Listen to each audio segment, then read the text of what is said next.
inagaw mo pa sa amin. I hate you, Mom, because you deprived me of the simplest and the only means of happiness that I have. Ang sabi naman po ng anak kong cute, nagasing bruha ko. Sabi po niya, you know, Ma, my classmates are telling me, you all have a mom who is publicity hungry and she doesn't love you. Sabi daw po niya, hindi naman. You know, there are two ways. There is God's way and there is Mom's way. Mom's way is when she resigned from government and we did a lot of shopping, o diba? That's Mom's way. But then, you know, my mom made a U-turn and follow God's way. At ang sabi niya sa akin, kaya nga masabi nung father nung kaklase ko, kung hindi mo daw ako kayang alagaan, sa kanila daw muna ako tumira. Now my eldest is something like, I think the reading then for that day was, no one light a lamp in order to hide it under the bed. So ang sabi ng panganay kong anak, it is only then that I realized that my mom is like a lamp and I really have to share her. Ang sabi ng pangalawa kong anak, I hate you that much, but then I realized I should hate myself. So at that instance, hindi ako naiiyak, ako'y talagang nakikinig. And that was the first time na naramdaman ko yung sentimiento ng aking anak. And so I have the right and I have the full conviction to state, it is not courage that drives someone to go against all fears. It is faith. It is faith. It is faith that enables you to move beyond and embrace all kind of risks. It is faith that drives you beyond uncertainties in life. It is faith that brings you to embrace a cross that you do not want to carry. Doon po sa retreat, ang sinabi ko po nung binigbigyan po ako ng retreat, my experience is very, very real. I can see myself like Christ in the agony in the garden, saying, Father, take away this cup from me. And that is exactly what I want. I said something like, Lord, pwede bang ibigay ko lang yung dokumento and then mag-abroad na kami buong pamilya at bahala na ang gobyerno.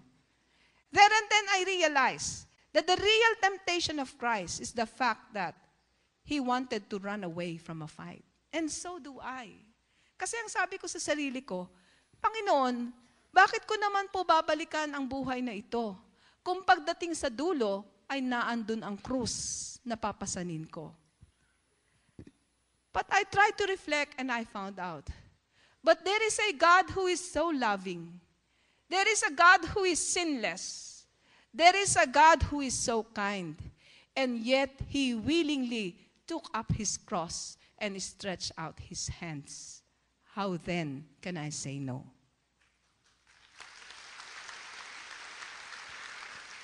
So ang nangyari po, sabi po ng husband ko on that mass, now we are declaring it, ito ay laban hindi lang ng iyong nanay, ito ay laban ng buong pamilya. Kaya Heidi, alsin mo na ang guilt sa iyong puso. If anything happen, do not feel guilty. It is our decision. So my husband was gentleman enough to claim a decision na bigla ko na lang inimpose sa kanilang pagmumukha as if it is a family decision. And so that's it. Pumunta po kami sa Congress at nagsimula po kami ng hearing. Pero nakita ko po that I was not ready for what I have decided. Bakit po hindi? From time to time, kailangan mong umalis ng bahay, kailangan ko daw pong mahiwalay sa aking anak para ma-diffuse yung security, yung threats. Ang pinakamahirap po nun, whenever my children will listen to the hearing sa TV or watch the hearing at the TV and saw me crying, nag-iiyak po sila. At pag nag-iiyak sila, I could not even be there for them. At least man lang iapis mo, anak, huwag ka nang umiyak, okay lang si ma'am. Simply because I could not even text them. Baka daw ho matrace ang telepono ko. Baka daw ho matrack ang aking messages at magiging more dangerous sa aking mga anak. So it's just like You know your children are suffering. You know they are suffering because of you. But I could not run to their care. It is most punishing for me.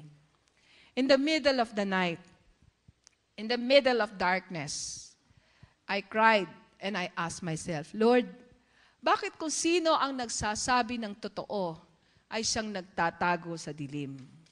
Bakit kung sino nagsasabi ng totoo ay siyang napupuno ng takot at nagtatago? Bakit kung sino nagsasabi ng totoo ay siyang nahihirapan? Where is your justice, Lord? The next morning, I need to appear before the Congress. Alam niyo po, dahil talagang maloko ako, ang sabi ko po noon, yung si Jun Losada, pinrotect ng mga madre. Sabi ko, ayoko ng mga madre, gusto ko mga pare at gusto ko gwapo lahat. Unfortunately, I never realized the consequences of my choice. Yung kasing facilities ng mga madre, pwede sa lalaki, right? Yung facilities ng pare, hindi pwede sa pambabae, right? That's why during the first appearance in Congress, sabi ng kaibigan ko, ano ka ba? You look so harassed. Gusto kitang i-deny dahil ang pangit mo. Panginoon, hindi ako papangit. Maliligo ho ako, dahil kumbento ho yun ng mga seminarista, may cubicle ho, kurtina lang ang tabing. So sabi ko, paano ko liligo nito? So I wait until magmisa yung mga seminarista. Habang nagmimisa sila, syempre dali-dali ako nagbubuhos at naliligo at the same time. So it was most difficult. After dun sa hearing sa Congress, sumunod yung Senate. Until after February 8, I received the news, Heide, nagpakamatay si General Reyes. And then we are all covered with fear, no? Sabi ng mga kaibigan ko, baka daw binaril. So ang ginawa nila, sinundo nila yung anak ko, kinuha sa eskwela. So talagang kawawa yung mga bata. Mag-aaral, hindi, papasok, absent, and everything. But I must thank my friends who are so concerned. They went to the different schools of my children, to all of my children, and then pulled them out. And then I said, this is really a plan of God. You know why I said so? Because there is a room for conversion. At ito po yung parati ko sinasabi. Kung anuman ang nagtulak kay General Reyes para kalibitin ang gatilyo ng baril, at kung anuman ang nagtulak sa akin upang lumabas at magpahayag ng katotohanan, ay iisa lamang. Ito po, this is all because of a bothered conscience. The difference, however, I think is that nagtapos ang paghahanap ng kasagutan sa isang general sa pagmamahal ng isang nanay. Sa akin po, hindi po nagtapos ang aking paghahangad ng pananagutan sa pagmamahal ng aking magulang. It went beyond and reached out to a love that is bigger than all of us. In other words, hindi ho ako humanap ng kasagutan sa aking mga pagmamahal ng aking magulang, bagkus pinilit ko pong maabot ang pagmamahal ng Diyos at pagmamahal ng bayan. And I guess, this is exactly our problem. We are corrupt because we only love ourselves. We never want to love others. How many times in the past will I often hear you say, lahat ay gagawin ko para sa aking pamilya. That's why in most of my talk, I will always emphasize the love for family should only be rooted with a deeper and bigger love, and that is the love for God and country. Hindi pwedeng matapos ang pagmamahal sa sarili, sa pamilya lamang. Kailangan ito ay humugot ng mas malalim na kahulugan sa paghahanap ng pagmamahal sa Diyos at bayan. I think this is the biggest challenge to Christians and professionals wherever they are. Let us not be so focused on loving ourselves. Let us not be so focused on loving our family. Let us reach out to a deeper love, and that is the love of God and country. So ano pong nangyari? Ayan o, nagpakamatay si General, maraming nanisi sa akin.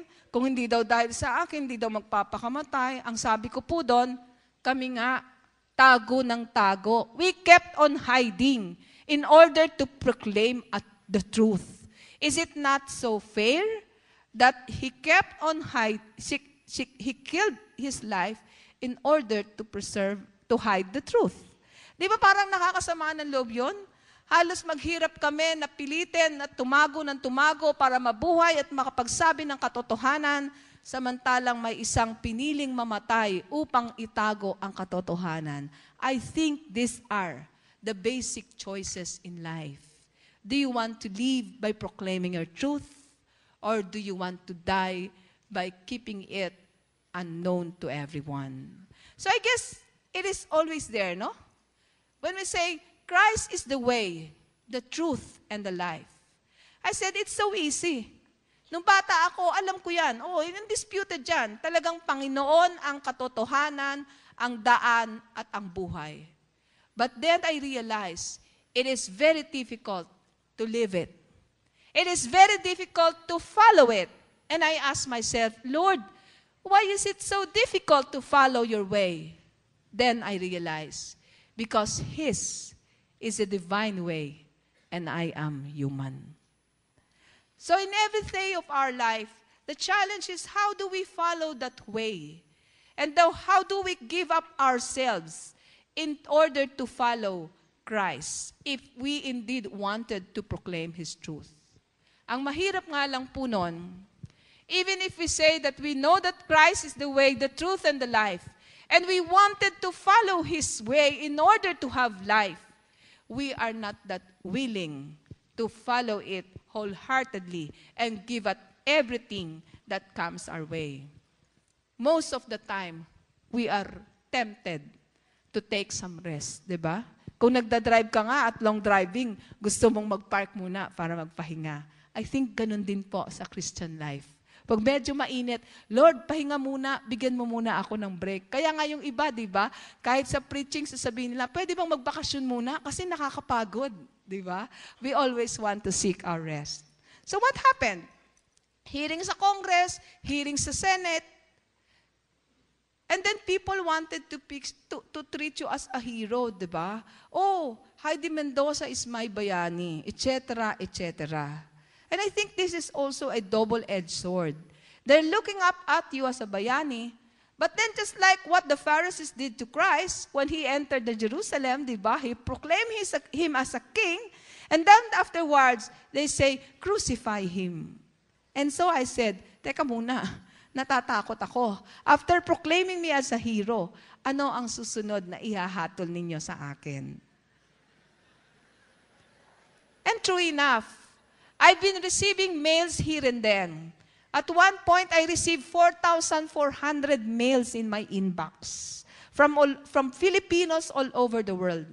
And whenever I check whenever I'm on the internet, parating na lang may magpa-private message. Ang mahirap po nito sa atin, kapag inopen up mo yung sarili mo na sinabi mong, sige po, magsabi po kayo kung anong gusto nyo, kung anong kailangan nyo. Ang gusto po ng mga tao, magfa-file lang ng complaint, ako pa mismo ang kakausapin sa telepono. Diba? Tatawag, Office of the Commissioner po ba ito? Nandiyan po ba si Commissioner Mendoza? Nandito po. Pwede ko po ba siyang makausap? Meron po siyang meeting. Ay, hindi ho, kasi importante po ito, tsaka confidential, gusto ko po siyang makausap.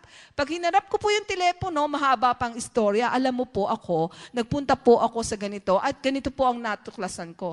In other words, kung akin pong papansinin ang lahat ng tawag, siguro ay mauubos ang isang araw ko sa pagsagot lamang ng tawag. And you have just converted me into a telephone operator. Di ba? On top of that, marami pa silang hinihiling. I think it is also most punishing to public officers like me. They are setting certain expectations. And the moment you depart from that expectations, doomed ka na, di ba? It is so embarrassing and it is so saddening. Nakatanggap po ako ng email. At yung email naman po yun, isinirculate sa buong mundo. Ang sasabi po dun sa email, this Heide Mendoza is ungrateful. She is very undiplomatic.